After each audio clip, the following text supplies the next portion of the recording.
Hello, welcome to Carving Music. My name is Tom Jocks.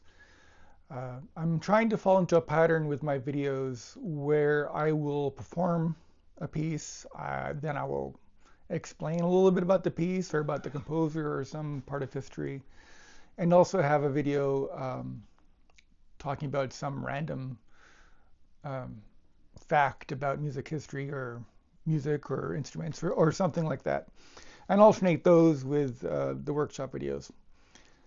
So I performed for you already the sonata by Triemer, Opus 1, number 1 of Triemer.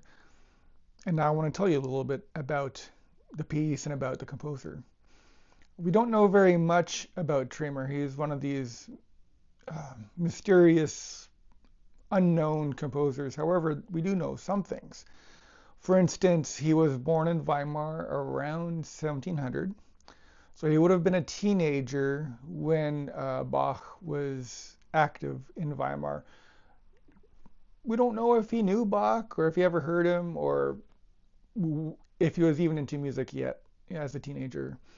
We know very little other than he studied in Germany, the cello that is. He studied cello around 1725. We know that he was studying at that time. And that he moved from Germany to Paris, and he studied then with Boismotier, who was a famous French composer in Paris, around 1727. And not long after that, he moved off to Amsterdam, where he essentially stayed for the rest of his life. He was a cellist at the Orchestra Theater in Hamburg before moving to Paris. So he was an accomplished cellist of the time. Just not a very famous composer. There are only a few existing publications by him, the cello sonatas. There's a set of violin sonatas. And somewhere I've heard that he wrote a little book on like a method book for how to play the cello. However, I haven't been able to find it myself. So let's talk about this sonata specifically. It's Opus 1, number 1, published in Paris sometime around 1735, 1738, and it was republished a few times into the 1750s. So they were popular sonatas at least. They definitely fall into the style of the Goût réuni, which was happening in Paris at that time. You see, there was a long history of nationalistic French composers who were very, very French. So you have Marais, you have Couperin, Lully, composers like this, who were very, very French. But there were a lot of Italian musicians too coming in to either play in Paris or who were invited to perform. And they had an influence on both the other composers and on the public. And they helped to elevate the Italian musical form in France at that time. And the French musicians, not all of them were totally behind this. And well, some of them were against it. So you had these very, very French composers who were pushing the Italians away. You had other French composers who were trying to bring them together. And in fact, Couperin wrote a series of pieces in a collection he called Les Goûts Réunis, which was trying to bring the Italian and the French together. And I believe that this sonata definitely falls into that category of bringing the Italian and the French together. If we think about what the French style is, there are a few things that really categorize French music. One is rhythm. There are a lot of aspects to French music of the Baroque period that sort of relate back to being not quite so precise. So French rhythm, maybe you've heard, maybe you haven't heard, there's a thing called inégal, which means unequal, where you have the first note is either longer or shorter than the second note, even though on the page they are written as the same.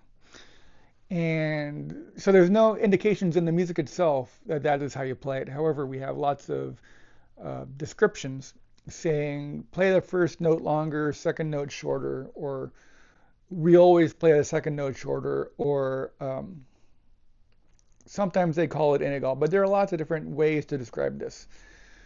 And basically, what that comes out sounding is it's not a dotted note and it's not a triplet. It's something else.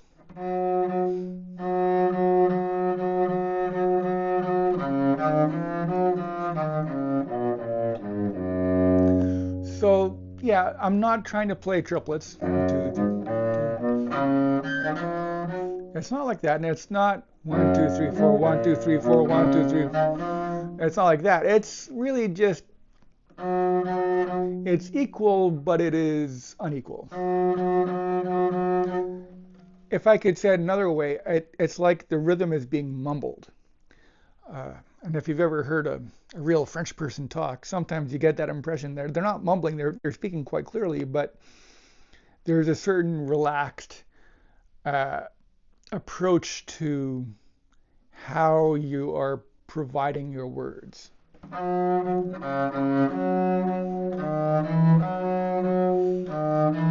So those first two notes are written as equal 16th notes. And yet if you play them a little off,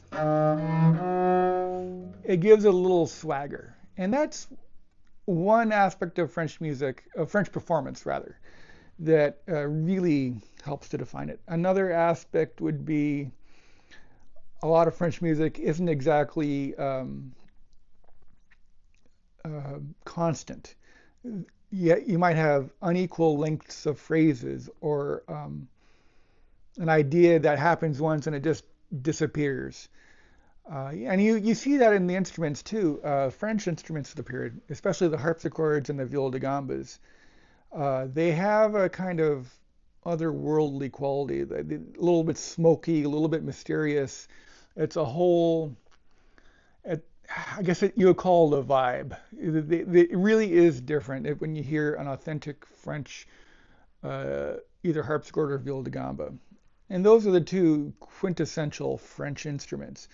Whereas violins and cellos, they're Italian in origin, for one thing. The first violins in France were made by Andrea Amati, and everyone else just kind of copied those for a long, long time. So you don't really have a real French school of violin making until at least, I would say, the 1780s.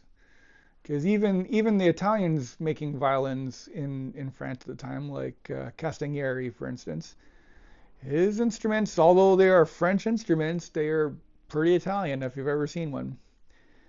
And that's just how it goes. So you have this sort of smokiness to it, and the impreciseness of it is kind of what makes French music special. You can't quite put your finger on any one thing, and if you could, it would spoil it. Now, the Italian way of playing and writing, it's very, very lyrical. Long lines, everything is basically sung. And I would even say even such instrumental ideas as you would call this, I think you would call it a bariolage in French.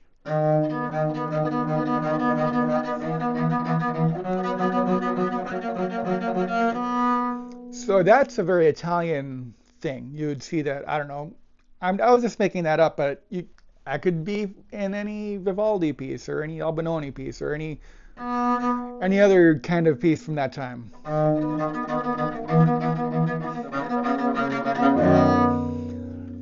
Even that is very lyrical, even though it's all broken up.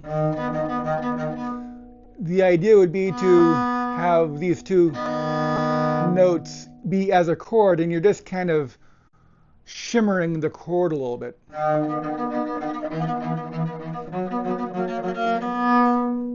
Without making it, do anything else. So that's one idea of being lyrical. The other idea is they have very long vocal lines. If we take, for instance, let's go back to Vivaldi. He's a good example. Um, the cello pieces by Vivaldi aren't great examples of Vivaldi necessarily, but they work.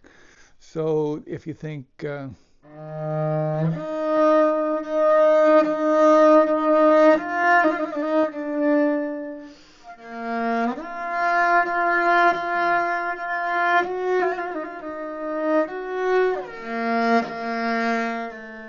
it keeps going.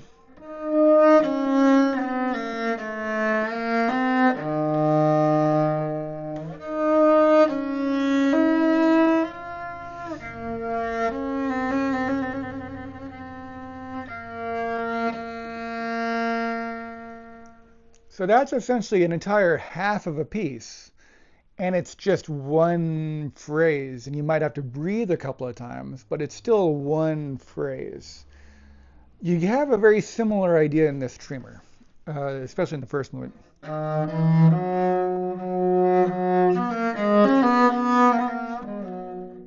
So there you have, well, it keeps on going.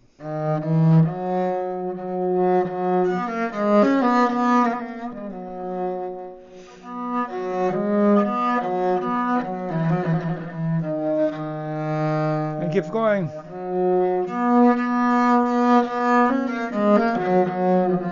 Keeps going.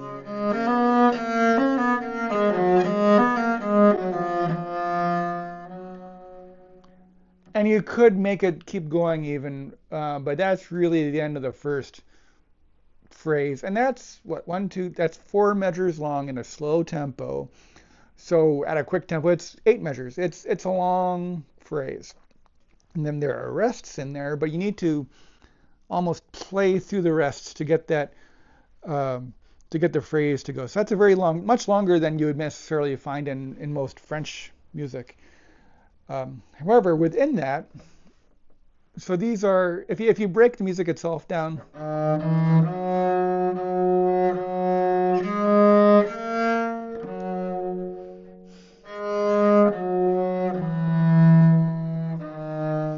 that's the first 2 measures in without any ornamentation, and he adds these very pretty extra notes.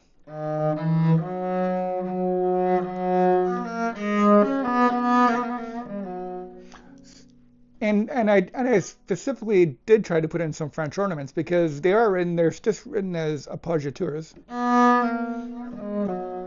You could do them. So you could play it.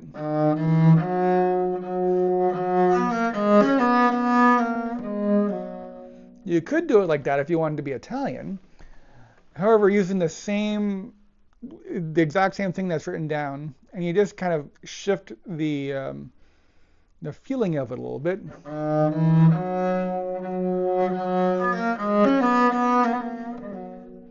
That's quite French. To have this the running note in between the third. So that's between that note and that note. That's the third for an interval. And the French really like to have that little in between note. You'd also have it going up. And in fact, in the next line, you do have that third again filled in.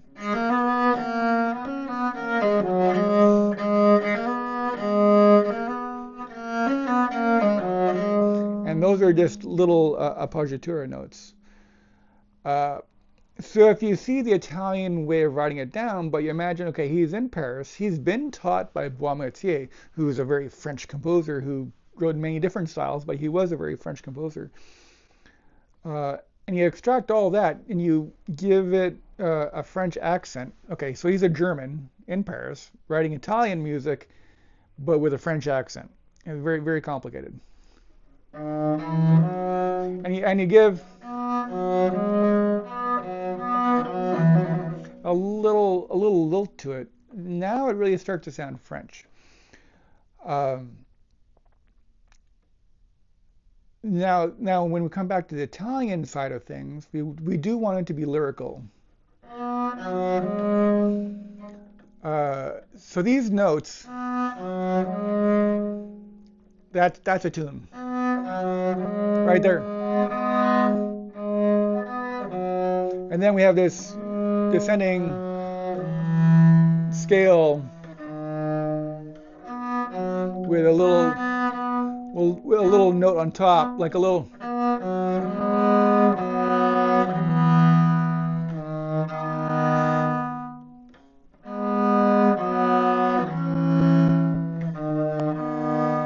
Or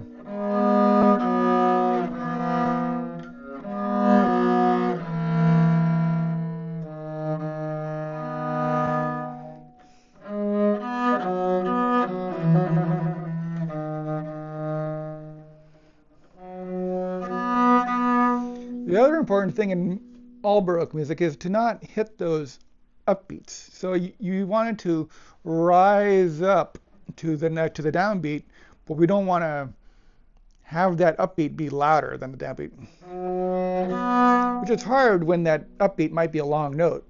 And in this piece, the eighth note is a long note.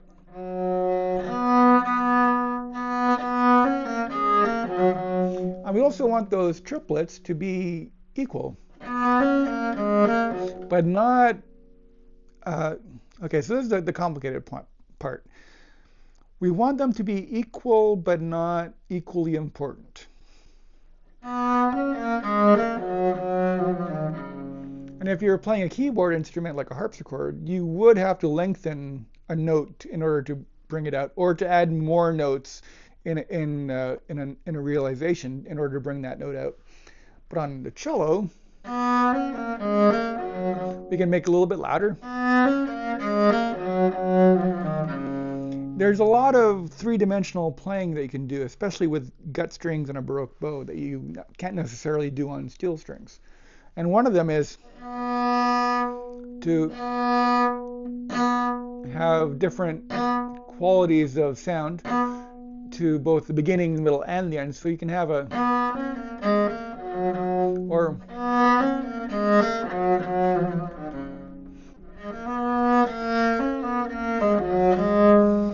and so on. Now the piece goes on like that, and there are very similar sections throughout that first movement of an ornamented line. So toward the middle of the first movement, you have,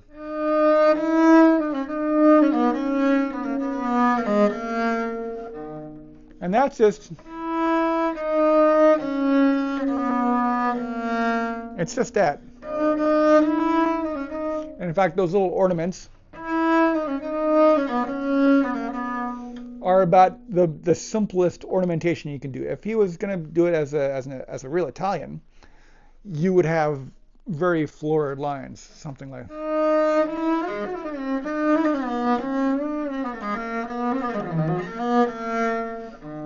And on each one getting even more spectacular. But even those long lines, like these Corelli-style ornaments, that you wouldn't necessarily do in this piece all the way, but you can include them.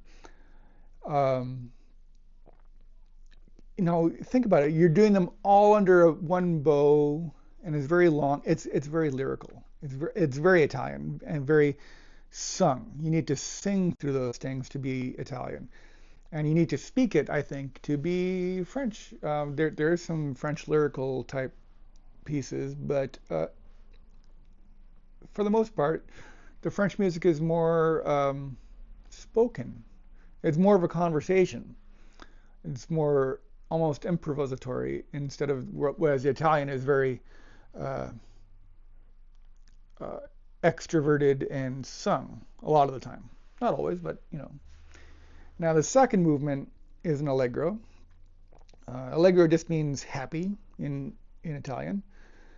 So we've taken it to mean fast. However, I think that's kind of gotten out of hand lately. People are playing things quite fast when they don't need to be. This particular allegro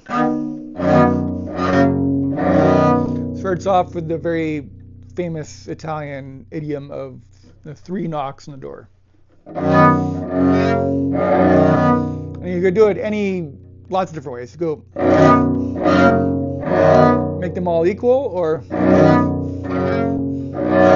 like that, or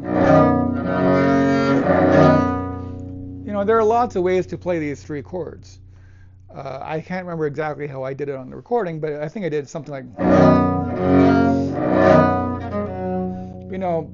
light.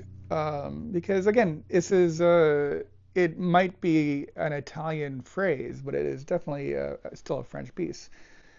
And I'm trying to play it in kind of the tempo of a quick element. And again, here we have these inegal.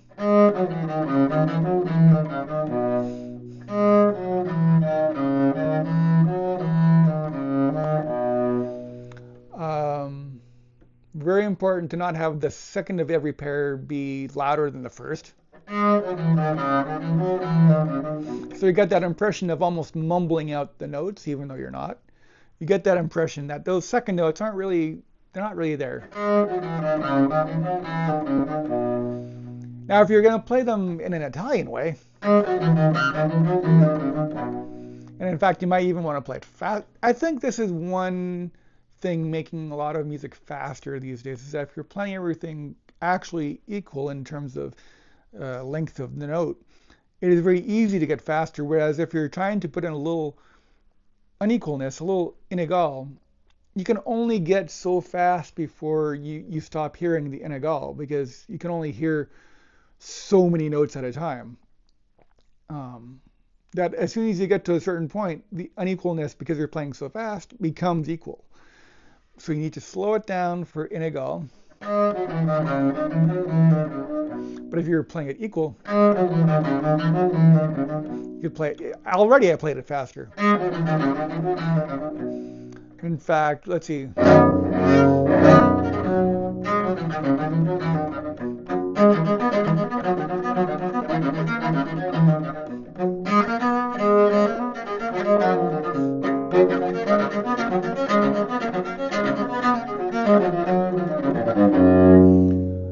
So it becomes quite a quick movement. If you want to play everything equal, you can play a lot faster. So as soon as you do,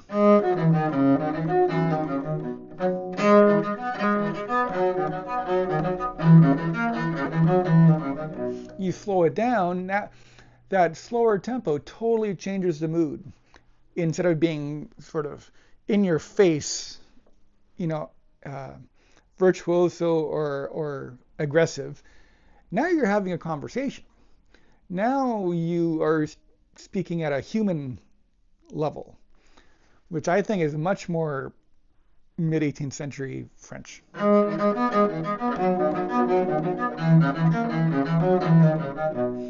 Especially this little phraselet. It's almost like a little curly Q at the end of a letter. If you've ever seen an 18th century letter, how they're written, the last signature usually has some kind of flourish to it. That's what that feels like to me, because the phrase is really over. That's the end of the phrase.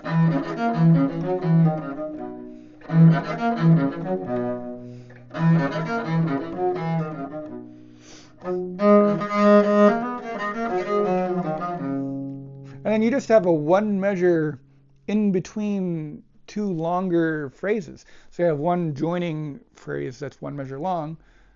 That's a very French thing, because you've gone from a four measure phrase and you're going into another two measure phrase with a final cadence. And then you just have one measure in between, just throwing the whole thing off. It's all by itself. And then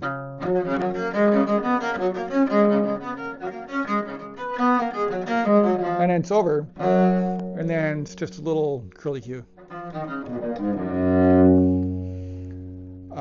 And the second part of the piece is essentially the same thing with different harmonies, and you have some syncopations.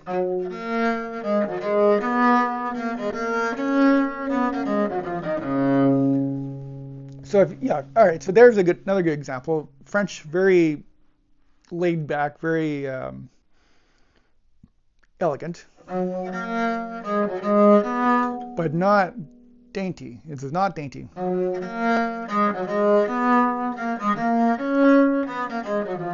If you're going to play it like an Italian,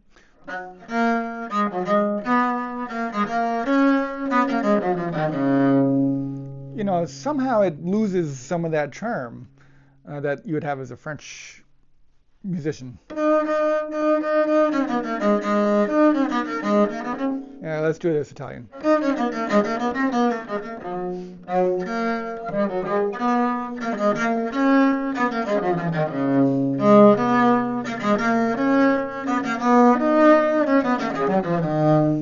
Nothing wrong with it. It is a different piece. And so you have these two rising lines. And in fact, if you were going to play it like an Italian, I would even join, make less of the syncopation. Almost have that first note be like an appoggiatura. So appoggiatura, when you translate it directly, all it means is that you're leaning. It's a leaning note. So when you start to think of that note as leaning against something, if you've ever leaned against a wall or had someone lean against you, you know there's weight there. And then the resulting is in order to give that note weight, you need to take a little bit away from the second note. So if you're going to do those eighth notes like appoggiaturas,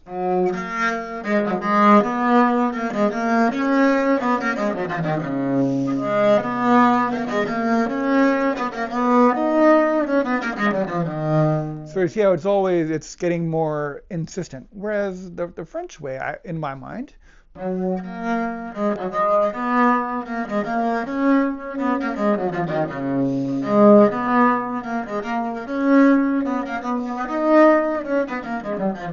those really do become syncopations. They have a little bit of accent to them. It's almost like you're trying to make your point known, whereas the other is more, this is my point that's coming right at you. So it's very different affects. Here, this is a good example of what I was talking about earlier about how it's still going to be lyrical and the line is still going to go through the whole piece or through the whole phrase. And you're just breaking that up. It's a chord and it's just shimmering like light on a lake.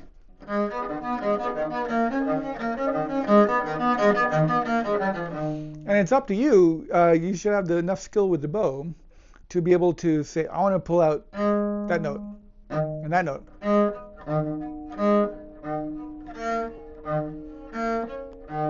Or, conversely, bring out the other note.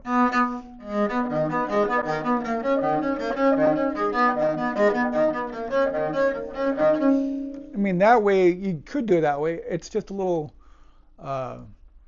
lopsided, a little Petrushka-esque.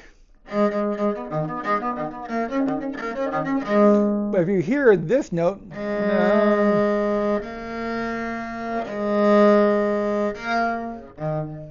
if you hear that line,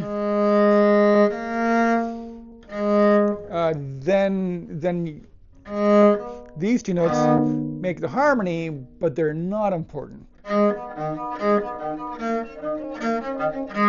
And in fact, that low E being held throughout, it's sort of increasing tension in the harmony like a pedal point. And I would hold everything down. The fingers are all being that first finger never comes off of the E.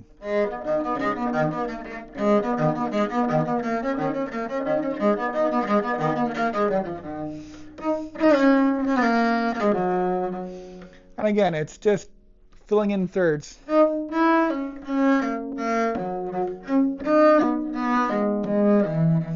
But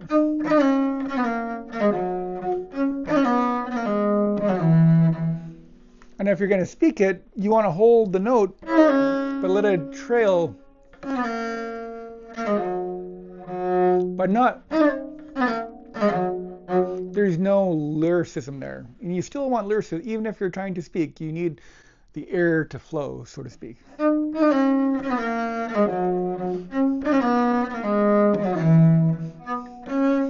Italian,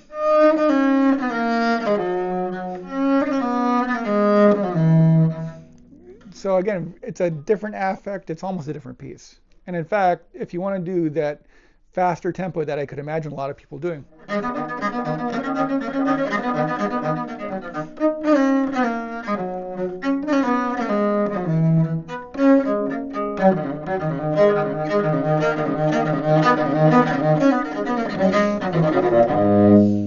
well, it's very exciting.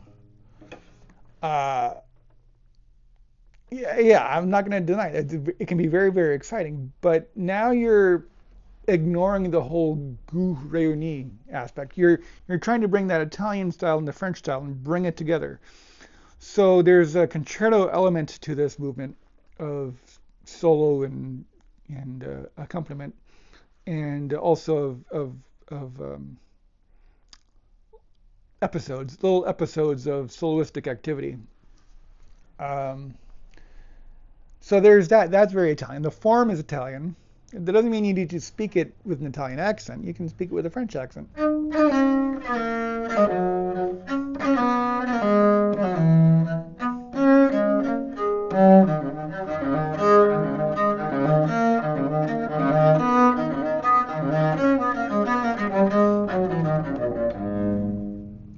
See, it's very different, you know. I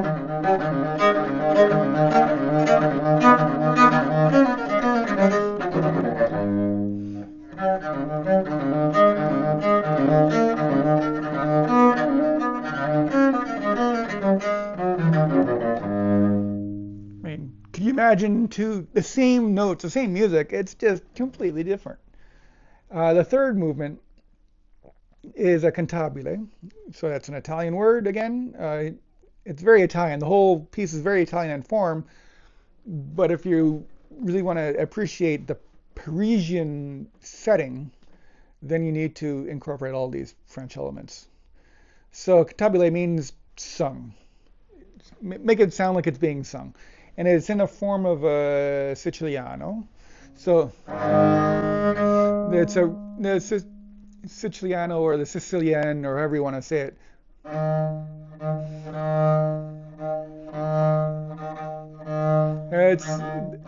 It's a rhythm. And some people do it quite quickly. However, if you do it too quickly, now it sounds like a French jig. Jig, a French jig, not an Italian giga like we have in this piece.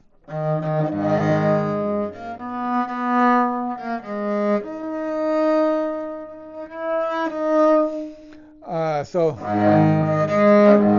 starts off with this, with a chord, you know, on a gamba, you could get a lot of notes on that chord. On cello, you only have 3 strings, and so the opportunity to roll it is not quite there. And in fact, I believe in the video that I made, it came off almost like one note,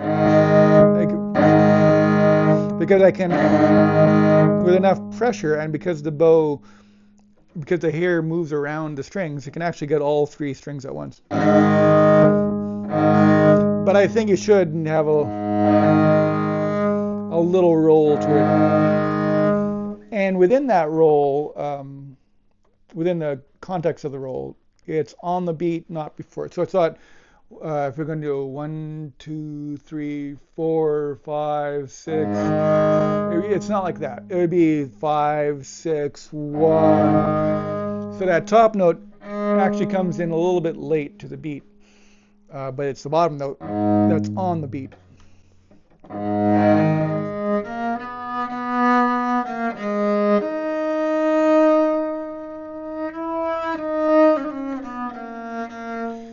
Now in this piece, of this long note, of all the movements in this particular sonata, I think this is the most Italian. It's so sung. It's so lyrical, and with all these long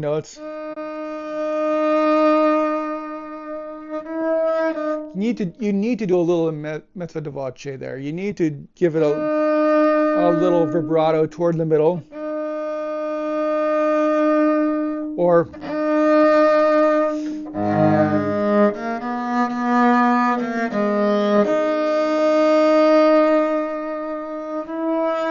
and not stop it. You have it go right through.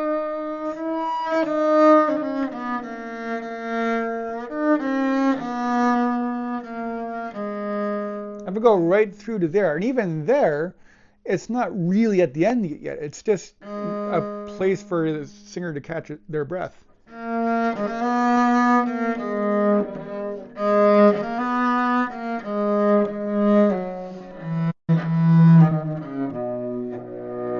Again, and catch your breath.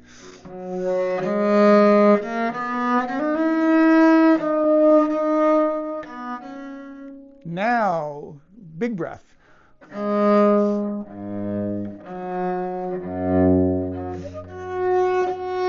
And there's really, as far as singing is concerned, this is it. And these two notes, that first note really is, it's written as a note on the page, not as an appoggiatura, but it's the definition of appoggiatura. You have if you think of a fourth, not as a perfect interval, but as a dissonance that needs to be resolved.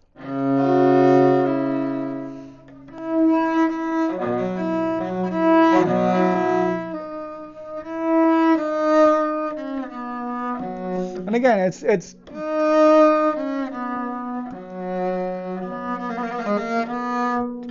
you need to do your absolute best to have that line go through and have those notes connect to each other in a very, for lack of a better word, bel canto.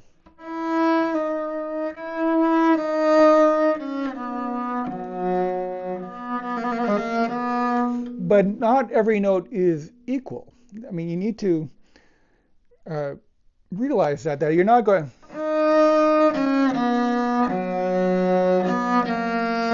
That's not interesting.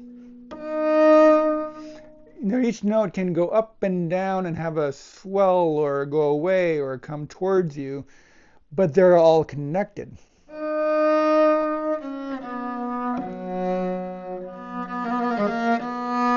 So that note is almost like a little island by itself. And it can be allowed to die a little bit, but not disappear. And then these notes are moving toward the lower G. That's going there. And then these two notes are going to the next note. So it's always moving forward, even if once you land on something, you can allow it to come back a little bit.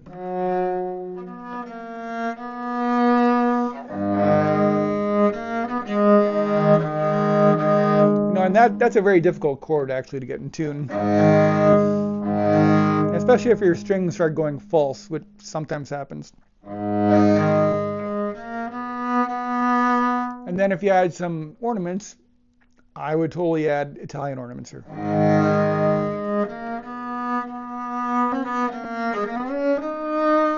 Or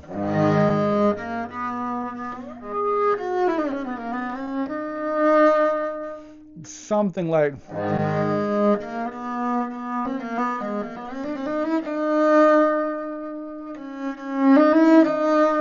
but all those ornaments, what they're doing is you're using them to connect these notes even more than you already are. So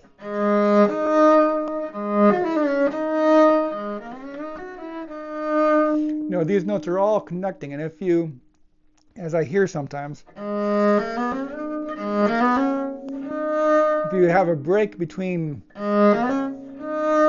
there and there, well, you've lost the whole flow of the whole thing. You want it to go.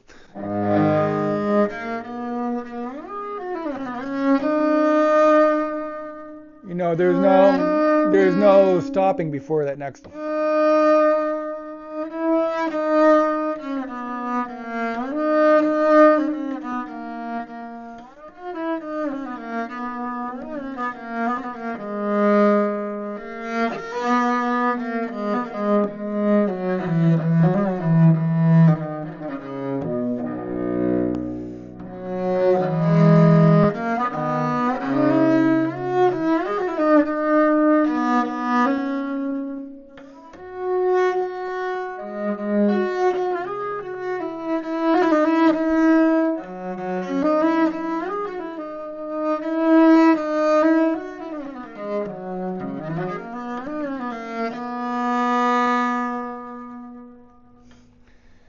second part's very similar.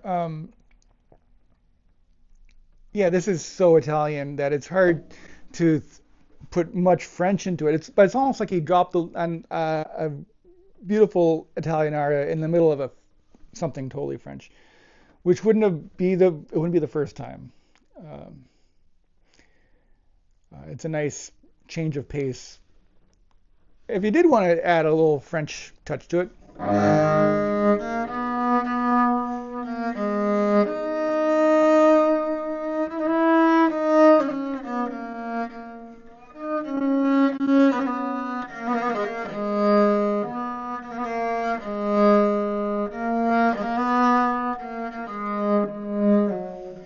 it's hard to say what you could do to make it French. So there are some ornaments that are quintessentially French. So you have a mordant, especially if you play it like that, it's very, very French. Trills. I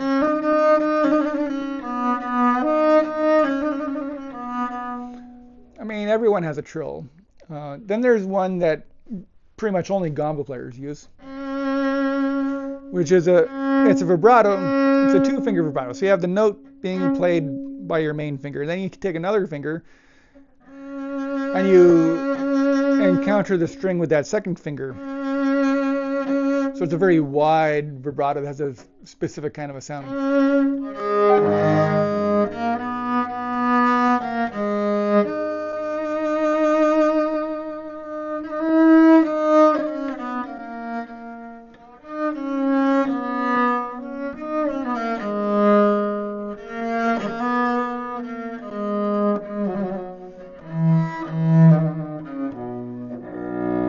So essentially, to make it more French, you'd have shorter trills or shorter trill ornaments, and more mordants and that sort of thing. And you wouldn't try to sing it quite as much. However, the line is so Italian. I would just sing the whole thing and have done with it. It's a bit of real Italian writing in a piece that could be either Italian or French, and I think in my mind is a combination of the two. The next movement, the tempo di gavotta. I've been struggling with pieces that say it's a gavotte or it's a tempo di gavotta, and that don't have these two beats leading up to the downbeat. So if you think of a real gavotte,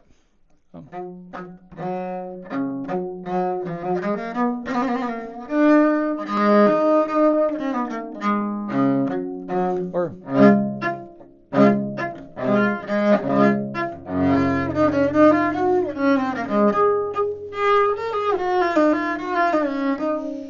those kinds of pieces. There's always that.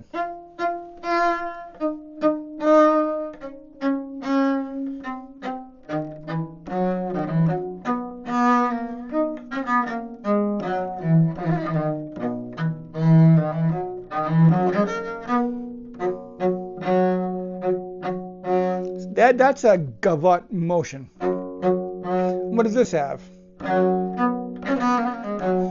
It starts on the beat for one thing, and nowhere can I find a bum bum bum bum bum bum. But then again, it doesn't say it's a gavotte. It says it's a tempo di gavotta. Now it's in 2/4, and if we think of a gavotte as being we have bum bum bum, and if you think 2/4, well, it would make sense to go 1 2 1 2 1 2, and now you try it.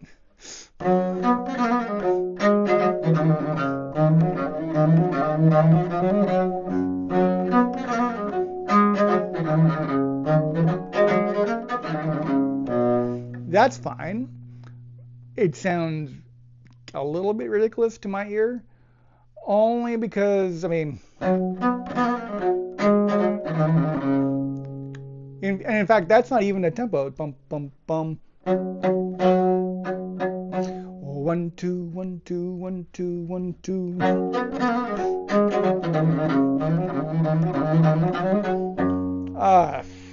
I mean, yeah, it's not a hard piece. You can play it, obviously. But I don't think that's what he meant. I think the bum bum bum is the second half of the measure. So essentially, it's one and one and one and two and one and two and one and two and.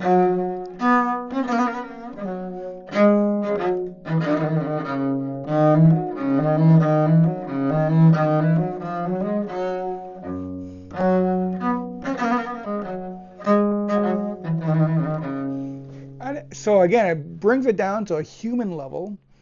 It's very, very French.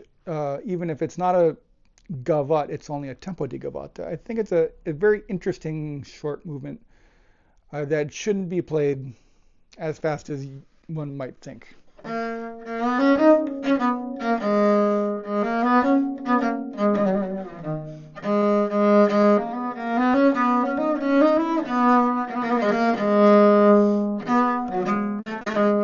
As opposed to,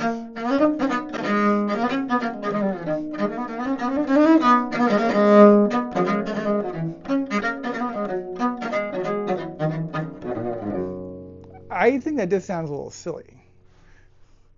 Uh, and we're not used to hearing a real bump, bump, bump. Because even playing it fast like that, that still wasn't fast enough to have someone dance to it.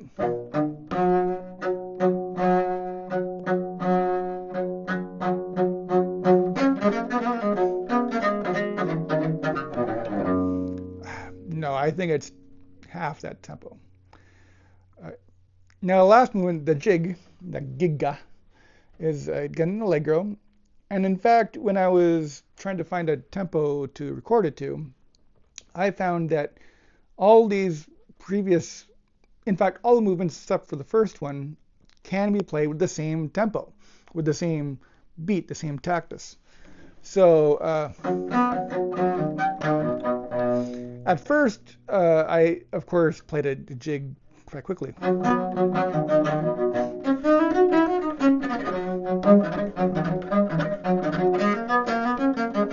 But then when I listened back to it, I noticed that the 16th notes weren't really getting their fair share.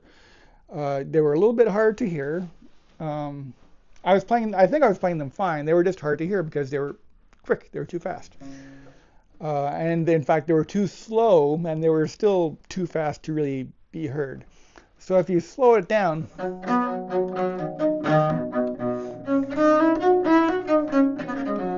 they're still quick, but now the piece is a lot more playful.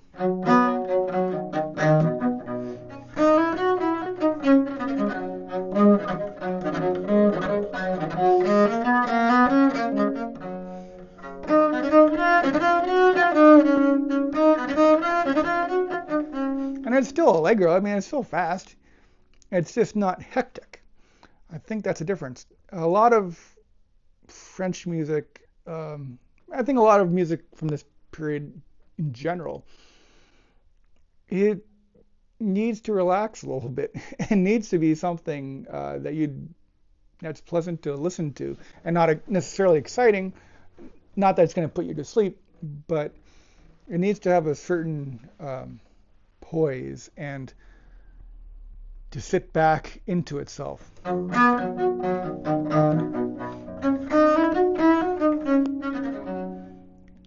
And to be able to have a conversation with itself. If you play it too fast,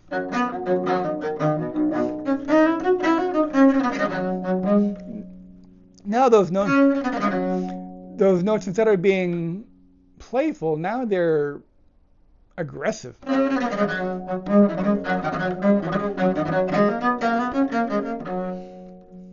You know, that's all very aggressive.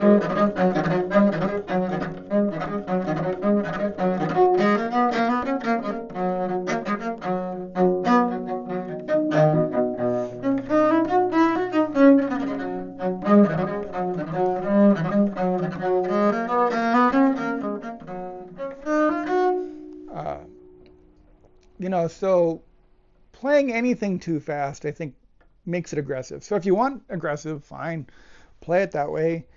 Um, but if you look at it from a different perspective, this was meant to be charming music. And charming music, well, charm in general is never aggressive. It invites you to come in and listen to it. Now, maybe my video wasn't 100% successful. It was my first real attempt to do that multi-layered tracking and to play with myself. And when you're playing against a track that's already been recorded, you don't have a lot of room for spontaneous improvisation of tempo or of taking a little longer breath here, a little bit of shorter breath there. So because of that, you have to keep a pretty well a steady tempo and just move it slightly wherever you can. But if you had an ensemble with you, if you wanted to take a little bit of a breather at the end of a half or at the end of a phrase, you just look at everybody, you breathe all together, and you keep on going. And it can be a very natural thing, even if it throws your metronome beat off. So there, I might want to take just a little bit of a breath and have these two voices, be different people. Or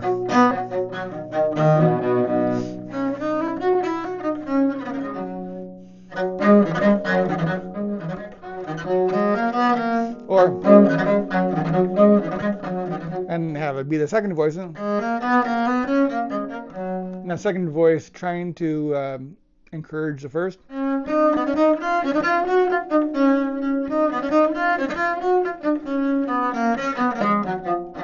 And the first voice coming back in and being like, nah.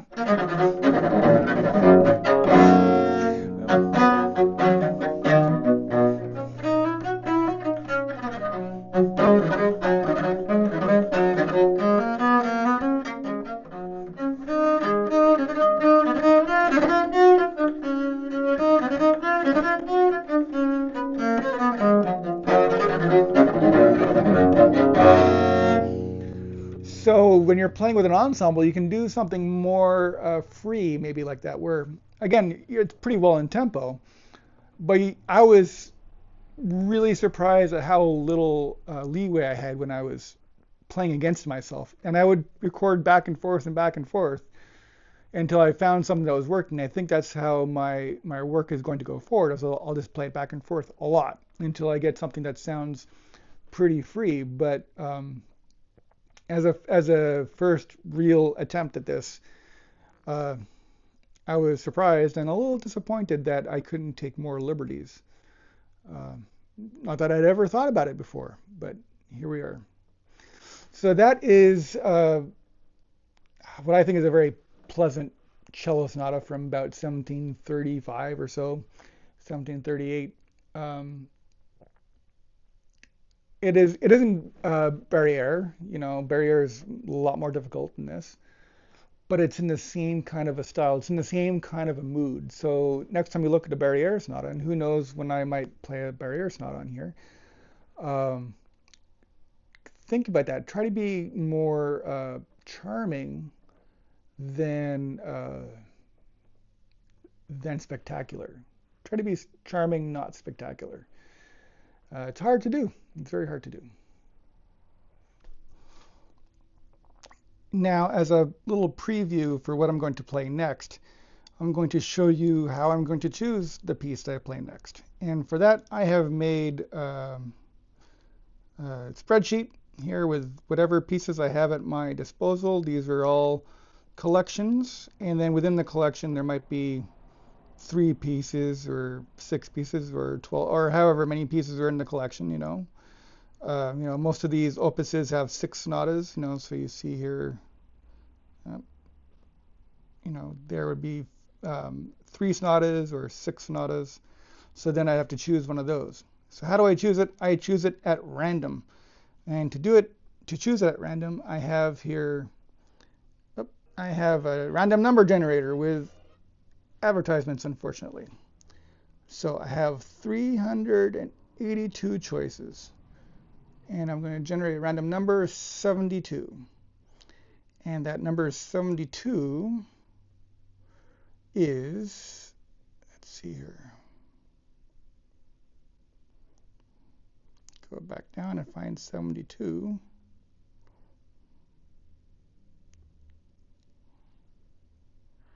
There it is. Brewer, Opus 2, which has 3 sonatas. So let's go back and choose a random number between 1 and 3. And again, with this, I'm going to have to just pay for the app if I want to use it without advertisements. So between 1 and 3, and that is 2. So I'm going to do the second sonata. Brewer, Opus 2, number 2. All right, we'll see you next time. Thanks for listening.